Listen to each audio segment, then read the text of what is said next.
Assalamualaikum warahmatullahi wabarakatuh. Saya Joy Hailia Dinayah dari kelas 11 TKJ 2 akan menjelaskan tentang fiber optik. Salah satunya yaitu cara pembuatan kabel jaringan fiber optik. Pertama, proses pembuatan kabel fiber optik ini disebut Modified Chemical Vapor Deposition atau MCVD, di mana silikon dan germanium bereaksi dengan oksigen membentuk CO2 dan GO2 yang kemudian menyatu dan membentuk kaca. Butuh waktu hingga beberapa jam untuk melakukan proses ini. Namun semuanya dilakukan secara otomatis dengan menggunakan alat berteknologi canggih. Yang kedua, setelah proses pertama selesai, kaca yang dihasilkan kemudian dimasukkan ke dalam sebuah alat yang disebut fiber drawing tower, guna dipanaskan hingga mencapai 1900 sampai 2200 derajat Celcius hingga akhirnya kaca tersebut meleleh. Berikutnya lelehan tersebut jatuh melewati laser mikrometer hingga akhirnya membentuk serabut atau serat kaca.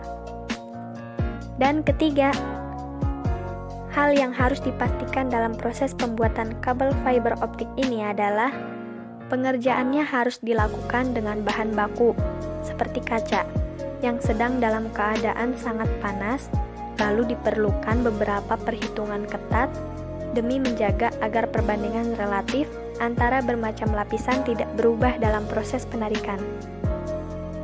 Selanjutnya ada cara kabel fiber optik mentransmisikan data. Pasalnya, kabel jaringan fiber optik bukan mentransmisikan sinyal listrik seperti kabel-kabel jaringan lainnya, melainkan mentransmisikan cahaya dengan cara mengkonversi sinyal listrik menjadi gelombang cahaya. Dengan begitu, maka kabel jaringan yang satu ini punya keunggulan dalam hal mengurangi masalah gangguan gelombang frekuensi bahan elektrik, sehingga sangat ideal untuk digunakan pada kawasan yang dikelilingi gelombang frekuensi cukup tinggi. Prinsip menggunakan gelombang cahaya pada kabel jaringan fiber optik membuatnya mampu membawa informasi lebih banyak dan menghantarkannya ke jarak yang jauh dibanding kabel jaringan lainnya yang masih menggunakan prinsip sinyal listrik.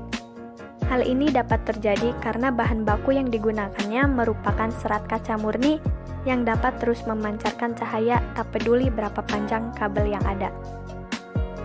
Dalam prosesnya, cara kerja kabel fiber optik adalah dengan memanfaatkan cermin yang menghasilkan total internal reflection atau refleksi total pada bagian dalam serat kaca.